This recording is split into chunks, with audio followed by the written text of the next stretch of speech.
welcome back to KUZA MZIKI, where you be smarter and be better. This is Jacktone Otieno and my man, Mr. Mike. Yeah. You know, I look like your driver, man. What do you mean? I feel like, you know, you're all suited up, man. Okay, you guys, you're the ones who employ us. I was told guys in casual like this, are the ones who employ guys in suits. Yeah, but you look very fresh, man. I like your black suit, man. Thank you. Did you buy this in Jamaica, by the way? Yes, this is, I'm rocking Jamaica. I bought this in Jamaica, yes. I had a wonderful time. I was privileged to be there, man. You did, eh? Yeah, and enjoyed myself there. So, you know, I realized people speak in patois here. And it just hit me that our patois is wannabe patois. It's not real, eh? It's not real. It doesn't sound like... Oh, my friend, when you get there, you don't understand anything. There are things you don't understand. Completely. There are things they say and they, you know, it's just like, oh my goodness, what are you guys saying? You know, and they are saying, may I understand? I didn't get that. I didn't get that. You know? So, but the interesting thing, man, it was a beautiful country, man. Great people, great vibe, great food. You were in great Kingston culture. specifically? I was in Kingston, I was in Montego Bay, I was in Ochos Rio, and one other place. Past couple of cities, but it's a beautiful But they are next to each other. They're not far from each other. Yeah, you know, it's an island. Cities, yeah, it's an island surrounded with the Caribbean Sea.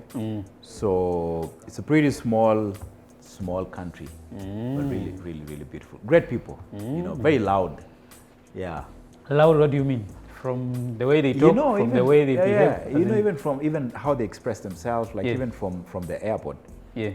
I think we were, the plane, there was a delay, you know, and the guys were already up in arms starting to complain. There was a guy who decided to just sing. In the plane? At the airport, we went to board. Okay. Yeah, he started singing some gospel vibes. It's like, guys, don't you worry, man. Everything's gonna be cook and carry. You know, the Lord is in control. You know, so I was just like, okay. But again, there was another delay. And I was like, oh my goodness, this is very different. Yeah, so I was like, okay, they are energetic, aggressive, and loud. Okay. Yeah. I hope you'll be able to share with guys. Yeah, whatever you're sharing. I went to Bob Marley Museum. I saw. I went to Bob Marley Museum. I saw. Legendary, man. You know, I learned lots of lessons. The guy was very committed, was very passionate about music and reggae music, and passionate about legacy. You know, because his house, very briefly, his manager was actually a British guy. So he took him in. He really loved him, so they started Bob Marley and the Wailers. Yeah, because the manager really loved him. Is it related to Bunny Wailers? Yeah.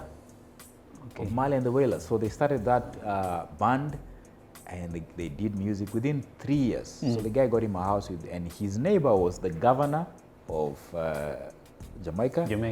And the prime minister. Yeah. Within 2 years, he had bought the house. The one that the manager had got him. Yeah.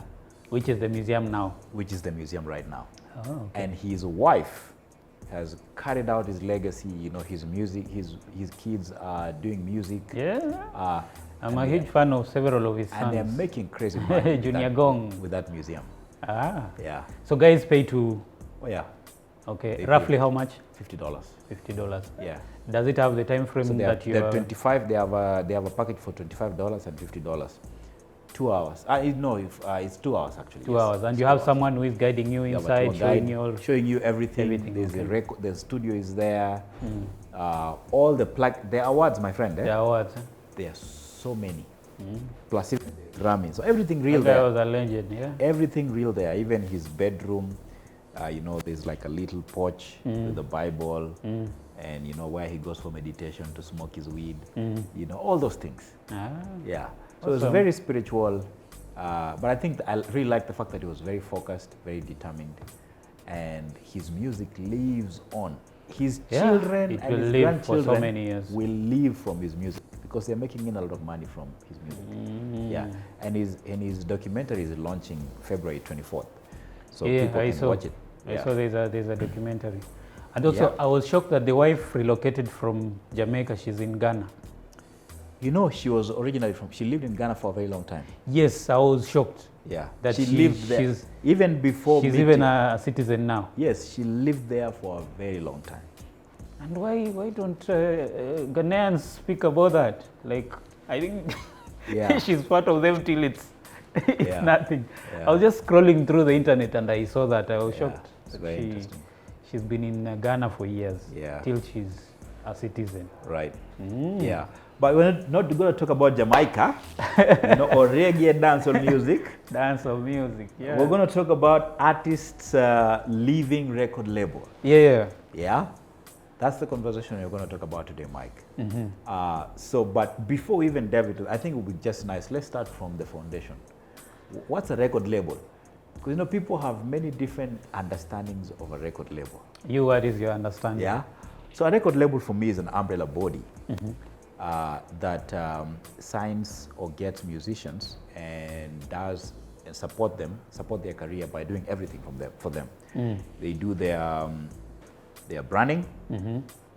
They help them in terms of their composition, either if they can compose or get writers to do that for them. They do their recording for their audio, they do their videos, they do their costumes, they do their distribution.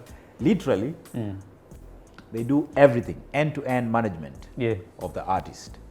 And of course, now they have a revenue share model in terms of what percentage the artist gets, but they invest heavily in terms of the management and running of even financially they invest. Financially, heavily. Basically, you explained what a record label is. Yeah. Yeah, so it's a company. A record label is a company that takes care of the music business for a musician. Right. And as years have been going by, a lot has been changing in that space. Because initially when record labels were there, let's say in the 90s and 2000s, the deals that they were offering artists were 360 deals. Now, 360-degree deal, it's an all-round, whatever you've explained, in that we support the talent, we nurture, we monetize, and we recover our money. Right. So anyone who is part of that ecosystem was under that company, the record label. But as years have been going by, like let's say from 2010 onwards, a lot of artists have been getting out of those deals because we've been having conversations of guys being shortchanged in the sense that you're huge and yet you get 20% from your music. But now the record labels, they from the explanation, they have a reason. Right. In that, we created you. You, the only thing that you had was a talent alone. Yeah. So anything else that people have seen from how you look, how you talk, we are the ones who created. Yeah. And including our money. So we really need to have a higher percentage of money that we are recovering from you for us to repay what we put in you. Yeah. So most of the time, the arrangements that we've been seeing, guys, they get into a 360 deal, and then after several years, they get out. Yeah. And they decide, in this label, I'll only select 2 services that I'll be needing from you. Let's say publishing. Yeah. And publicity, music publicity. And PR. Yeah. The rest, I'll get a manager who will be one-on-one. So we won't need management services from a record label. Yeah. So basically that's it. Yeah. In Africa, we have functional record labels. In Kenya, we have record labels. I don't want to say they are not functional. Some of them they are. Yeah. Like Kaka Empire. But not to a level that we aspire to be. Yes. But they're trying because it's a growing industry. So I can't say that we don't have labels, because I've seen some people saying in Kenya there are no labels. Show me a label that is like Marvin. Show me a label that is like we have. Nation. Yeah. We have. Yeah. Yeah. I think Kaka Empire. Yeah, we have in Kenya. We have Kaka Empire. Soul Generation. Soul Generation, yes. Which one else do you have? That's. The others, I can't say they're fully functional record labels. Yeah. Basically, it's artists setting up a label, which they call a label, but it's a it's a company that is running their career alone. Yeah. But Nigeria is big. It is, and South Africa. And South Africa too. They are because of the amount of investment that they have in those industries. Because at the end of the day, when you have such a business model, you need money. Yeah. And that money is what will pay salaries for an A&R person, a publicist. That money is what will shoot videos, because you can sign up people, but now if there's no money to run all those things, you'll have just a name. So that's why kinda also the way their music has been received internationally, that is South Africa and Nigeria, is what has led to those labels thriving. Because at the end of the day, when money comes in, good money, you're able now to expand. You're able to create strategic partnerships with other functional labels from outside who've been in the game for longer. Nice, man. So we've seen, you know, in the recent past, some artists who are already signed in labels leaving.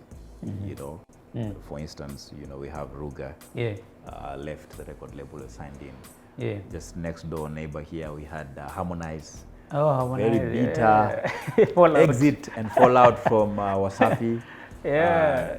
Which I think Wasafi record label, I think, is doing well, because they have like really invested heavily on quite a number of artists, you know, like Zuchu. Actually, why didn't we mention Wasafi? Wasafi is a functional label. It's functional in East Africa. For me, it's one of the most functional record labels in East Africa. And what I appreciate about them, they are very keen on one specific thing that other people are usually not keen. Developing a talent. When they sign a talent, they're usually very keen in. It's better you stay 2 years before you're launched. You're grounded, so you're well prepared. They build everything, your image, your stage name, your sound, so that by the time you're being launched, they know what they're launching. They're very keen on that, and I appreciate that for them. Absolutely, and I think they've got it right, because when Zuchu was launched into the market, it's amazing how within no time, for me, Nandi was like the leading female artist. And she came and just all of a sudden took that spot, like there was no one in that spot. You know, within no time, I don't know how many, she has now more than 2 million subscribers on YouTube. They were very aggressive. I was like, oh my goodness, these guys are crazy. Yeah, and the reason for that is they really saw a gap. They're usually very keen in identifying a gap specific, in that even if there's a singer, there's no pop singer who is young and aggressive, who is a good singer. So for them, like with Zuchu, that's what they were very keen in identifying. And she was launched during COVID, actually, which was very weird, because at that time, guys were not willing to spend money. They were hoarding money because they don't know what is happening. But I think it's a gamble they took, and it really worked. And another thing also, they had an investment in terms of finances, because that month that they launched her, they really did a lot of ads, YouTube ads. Those, like that song Sukari, it went viral, but it was an aggressive marketing strategy around that. From the launching, from running YouTube ads, Google ads, Instagram, all over. And to give credit where it's due, their imagery, their branding, the quality is just honestly on point. Top level. It's on point. From the photos, from the video, the audio, the visuals, everything. It's like even the graphics. And they had a plan. They had a plan from the onset, in the sense that you're not coming with one song. You're coming with an album. Right. And out of that album, you've done 6 videos. That are there. And for any artist out there, we've talked about these things. You know, from episode 1 to episode 6. This is to 7. Now this is episode number what? This is number 11.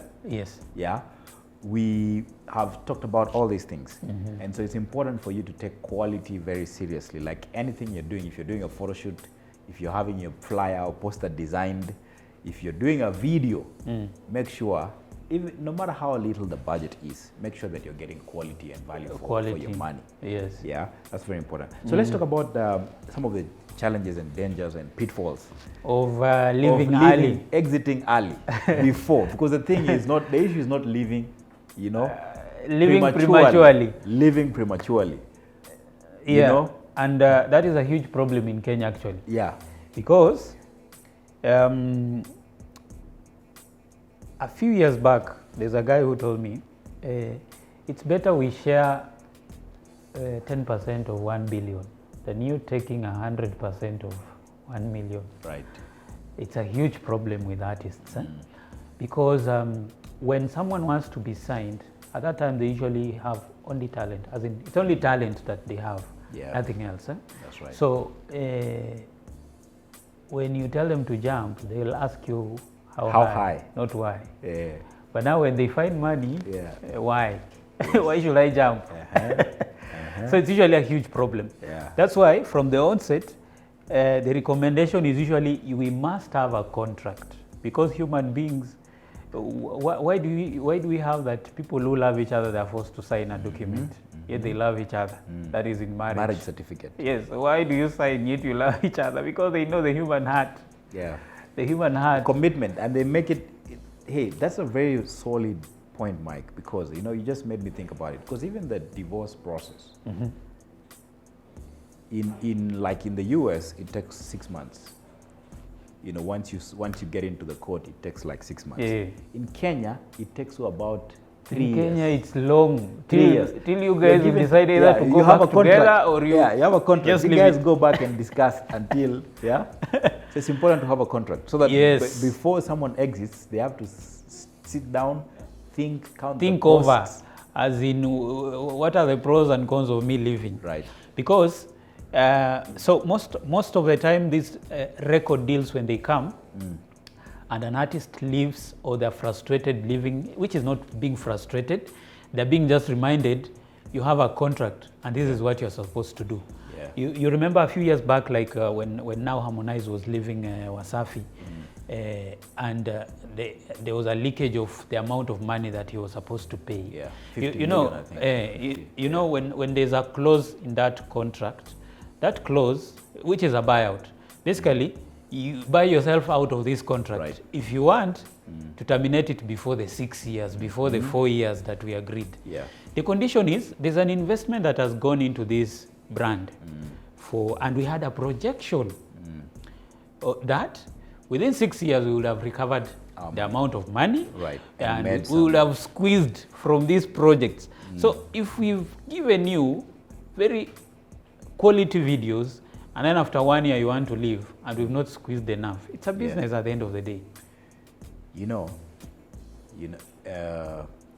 even in government contracts or business contracts, there's always that exit closure. Yes. Yeah. So if, for instance, government to government deals, and one government decides to dishonor the contract. So I'll give an example. Chinese government funds the expressway, and the government of Kenya tries to misbehave and try to exit. Tell them that we want to start collecting this money because you'll be forced to pay huge amounts of money. Percentage. Crazy money. Yes. Yeah. For it to go back to your hands. Because it's business.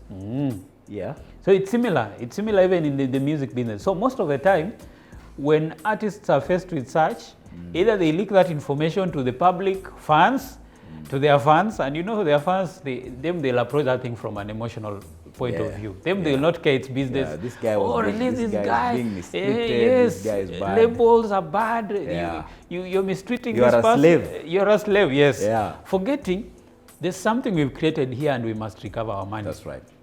So most of the time,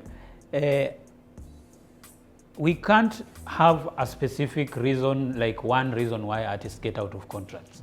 Because at the end of the day also, you might find an artist, they found out that this arrangement is not working for me. Yeah. And it's understandable. We can't want someone to remain in a deal if they're not feeling like being in it. So most of the time, they'll want to buy themselves out. But now, you might have the capability of buying yourself out, but you don't have the capability of having a well-oiled machinery For sustenance. to sustain yourself the way the label had. Yeah. So that is also something that an artist needs to be thinking in advance before they start having that conversation. Right. I want to get out. I want to create my own label and sign my own people. Yeah. Yeah. So like a few weeks back, Ruga, the conversation. Ruga is an artist from Nigeria. So he was also launched not that long ago. It's pretty young. I think also during COVID. During COVID, yes. Yeah. And even how old was he? 17. around that age. Yeah. Very young. So when he was being launched, it was a very proper structure because Don Jazzy was part of it. And Don Jazzy, what they're bringing on the table is a wealth of experience, professionals who are under those labels, funding, because he secured funding which he's using to launch out his artists. Yeah. So, and you could clearly see the way they launched him, they knew what they are launching. From that identity of him covering the one eye. And mark you, there are several artists who were launched at that time, by the way. It's just that there are few of them who got hit songs and broke out. The other artists, they broke out later. Yeah. But not even on a large scale the way him. He just broke out on the African market. That's right. So what usually happens is, you guys are happy that this guy is in a functional label and things are really working out and he's gotten, let's say, 4 or 5 hit songs concurrently.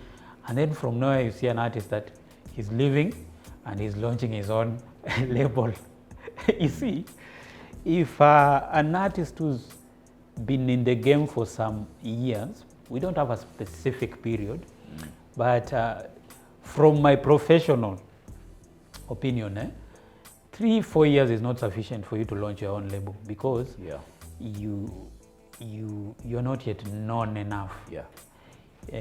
Your red card is not strong enough to command some conversations. You see, if someone like Burna Boy is to launch a label, to formally now start a label now and set up a team, there's capacity. Yeah, there's capacity and there's some milestones that he has hit. Grammy. Serious networks that he's built. Yes, he's done major gigs in stadiums. And then you can clearly see this person, the way their sales in specific countries, they're huge. As in this person can introduce someone new without being overshadowed. Yeah. Can introduce a new entity before being overshadowed. Yeah. So online, that was the noise that was there about that Ruga story. In that this guy, okay, who knows him in Senegal? You know those conversations. So this guy, it's like you've been taught how to walk. Yeah. You don't have energy to run for 1 kilometer, and then you tell your mom, leave me alone now, I can walk. Yeah. Basically, that's what they were explaining. Right. And I was agreeing with them. Yeah. So it brought me to a point of wanting to know what might be driving artists to prematurely exit such setups. Here in Tanzania, it happened with Harmonize, but you know, I tend to feel he was a bit at a higher level than where Ruga is. Absolutely. In terms of in the industry, in the market, because he was there and he had mastered how to be self-sufficient. You could clearly see that this guy, he can survive. He will struggle, yes, but he can survive because he's mastered specific things. That's right. Yeah. So most of the time when that premature exit happens, artists just vanish, and it's common here in Kenya. And in Kenya now it's done more prematurely, more than even what Ruga has done. You know, now Ruga is not even in Africa. Yeah. But now in Kenya, someone gets one hit song. They are big artists. They're big artists. They come to have a negoziation that I want to leave. They need more money and they need to be independent. I want to be independent because I feel this percentage that I'm sharing with you needs to be coming to me. And that's what messes up everything, and careers just vanish. That's right. So it's interesting. You know, you said you asked the question, where are you known? You know, and it just reminded me. So when I was in Jamaica, I did an interesting thing. spoke with some young guys, and I sampled music for them. Literally. Music from? From different parts of Africa. Ah. I said, hey, I want to play for you some music, Yeah. different. I want to play you some Kenyan music. I'll play you some Amapiano, some from South Africa. I'll play you some Afrobeats from Nigeria. Yeah. And I played all. And guess which one did they really like? I was told Burna Boy is huge over there. Yes. So they really So liked that sound, Afrobeat. Afrobeat. I was like, yeah, there's Calligraph Jones here, there's Sauti Soul, there's who, just try. So in fact, there's a lady who was please, just play me Burna Boy. I don't want, I was like, wow, that's quite interesting. So I was like, what's the thing with the sound? But that's a totally different story. Yeah. So the number one thing or challenges that you face if you leave a record label prematurely is financial constraints. Yeah. Financial challenges. You haven't built the muscle financially, you haven't built the capacity. So if you're exiting, just be cognizant of the fact that you're going to struggle a lot financially. In fact, if you're even thinking that you're going to start your own record label, no, that's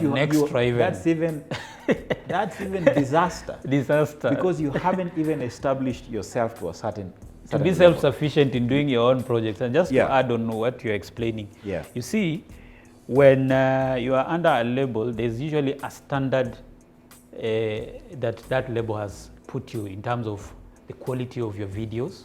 In that these people can afford to get DJ Omori to shoot your video. In short, if you are going on your own, you must be able to raise that 3 million, 2 million to shoot a video, and consecutively, not shooting one video after 2 years. No, because the way the label was shooting, let's say 4 videos for you in a year, that's something that you'll also have to keep up, because the audience will not care that you are not in a label, because there's a system you've been entered into and they're used to that system, and you have to keep up. If you don't keep up, the next new artist who's under a label and they have a machinery, they'll just come and pass you. I hear you. So the financial aspect is important. So think about that. Number 2, think about lack of resources and support. What do you mean when we say that? Record label, because it's an umbrella body, it has a group of A&Rs. They have employees under them. They have PR guys. They have managers. They have strategies. They have drivers, some of them. They have all manner of things. They have video directors. They have a car that can take you to interviews if you don't have a car. So those are facilities that... Before you leave, think about all these things. The resources. You're actually getting yourself out of those resources that are available, readily available for you. Yeah. I have nothing to add on that. Number 3, limited industry connections. Yes, because when you're signed, it's connected to that support. It's linked to that. Because when you're signed, you see, people engage with your brand through this label. So the relationship is not with you. It's with your company. Radio stations. Yes. DJs. Yes. Corporate entities. They plug your music because it's music from there. So you will start from scratch creating those relationships afresh. If they've known you, yes, they know. You see, there's a difference between someone knowing you and someone having a relationship with you. And it's something that I experienced a lot. Is that I have an early artist, I'm taking them to an interview, and then you find during the break, they're playing music. The presenter doesn't have a story with, as in, there's no conversation between the presenter and this artist. Yet they play their music, yet they know them. And then it just dawns on you that these people, they don't have a relationship. Yes, they know you. They know your music. They're your fans, but they don't have a relationship. Which sometimes it works very well if it remains like that. Kuna mazoeano. In Swahili, say yo kuzoeana. Getting used to each other. It makes it's good and it's bad, because you're the artist. You're the star. In the sense that when a label is there and we have people who are working for you, it creates a good mystery. It creates some barrier, which is good, in that someone won't wake up in the morning at 10 and call you, come to my show at 12 p.m. Like you're idle, even if you're at home, as in it will not be like that. Yeah. So that's something that a label removes. Yeah. So that, but now when you're on your own, you'll find yourself maybe since you don't have funds to employ all these people, you'll get a manager and let's say a publicist who will be working for you. Yeah. But it will not be sufficient in that at that time your brand is big, it requires a bigger team, but you can't sustain them. That's right. And then you find yourself in the sense that you are avoiding to share with people, let's say 60% and you getting 40. And then you find yourself, you subdivided this revenue, it's even more than what you are avoiding. In the sense that manager, you pay them, let's say 25%, publicist 10%. That percentage comes, there's nothing you are running away from. And it's just stressful. Yeah. And by us explaining this, we're explaining from a point of functional, you living a functional label. Yes. And we should clarify something. We have artists who don't know the difference of a management deal and a record deal. Yeah. You see? Yep. Because a management deal is basically I'm coming to manage your career. So it can be with an individual, it can be with a management company, yep. You see. But it's different because a manager will not get funding for you to shoot a video. Even if they get, that's a loan from that manager. That's right. It's not an investment. Yeah. It's a loan and has to be paid. Yeah. So there's a difference between the two. That's right. Because a manager now, you guys will see, you will be stressed, both of you. So where will we get money for that music video? Yeah. But for a record label, they'll tell you, available, yeah. We're shooting a video next week. Yeah. You know that's a different conversation. That's different, yeah. Yeah. Number 4, we just have one more to go, is market competition. And this is pretty straightforward. A record label, you see it like in the corporate world. You find like major players in the telecom industry, major players in the banking sector, in the insurance sector. They compete heavily. They put ads on TV. They use influencers now. They'll be on YouTube and social media and Instagram and Facebook. They put ads. They'll do all manner of things. Playlisting. Radio, in their networks, to push their products and services. And a record label gives you basically that platform to be able to push your music. So if you're living yourself, it means you're on your own. You're on your own. An example like now, a record label, let's say for example, they have several artists and then they find they have an artist who is doing better than you. They can do the releases of a bunch of releases with your song inside, whereby now you might find yourself you're getting airplay because this is, it used to happen a lot a few years back in Kenya, in that you remember like Ogopa DJs, they used to release an Ogopa compilation. So through that compilation, you get to hear a new artist you've never heard about, but there's an Issa song in it. So through Issa, through the Ogopa compilation, people get to know you. You get to get airplay. That's what we mean by you lose that aspect. Yeah, that's right. You get out of that umbrella and you are on your own, basically. It's a new world. That's right. The last one for today, before we close this episode, is administrative challenges. And this is still a headache. This is a big headache. You know what I'm thinking about? I'm thinking about you need to sign this new contract you need to sign this deal with a corporate company. But you don't understand the legal implications. Even apart from legal. You see, the administrative aspect of a music career is very different from the creative aspect of music. There's a lingo that is there in those circles that I understand that an artist can fail to understand. That's right. There's an angle. You can be in a boardroom, a statement is said by, let's say, a CEO of that company, and if I phrase whatever I'm going to phrase like this. Value, and we are going to get into this. Yes. Which you as an artist, you might not have. Yeah, it's I'm just passionate about music. You are in the boardroom, you're quiet. You need to support my music. You know, I grew up in Madare, which they don't care. I have many problems. They're in business. Yeah. So, and for real, that's something I've seen firsthand. In that, an artist fires everyone, gets out of a deal, and then they start representing themselves. It becomes a nightmare. Yeah. It's a week that you're supposed to organize a video shoot. The artist is the one who is sending money to the stylist, sending money to the booking of a studio for photo shoot. It's too much. Yeah. At what time now will you sit down and be creative and just contemplate about this video shoot? At what time? It's too much. Yeah. So administrative challenges are crazy. Too many. You know, someone needs an invoice. Management, financial management and cash flow, invoicing, quoting, all those things, negotiating contracts. Networking, going to strategic events that you just need to be there, not that you've been invited to sing. You can't. Yeah. Because someone will see you, they'll ask, oh, you are performing. Yeah. Yet, if you had a team, then they can just go into those events and just get to know what is happening on the ground. Sure. Yeah. It's important to work with the team. So it's okay to exit, but don't do it prematurely. Do it when you're ready established. And even when you exit, remember no man is an island. You need to work with a team. You can set up a team on your own. Slowly by slowly, as your income increases, as you get to understand the music business, you will get to know, right now we need a road manager. Right now we need a logistics person.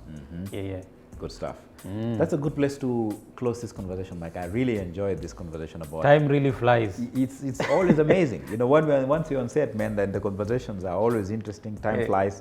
So we're gonna stop this one, and on the next episode, we're gonna talk about now you've exited, and now you're like on your own. You're your own boss. I'm doing jazz. I'm my own boss, and you want to sign a fellow artist, yet you're still active in the industry. Yeah. And you still need the resources that you want to offer another artist. Yeah.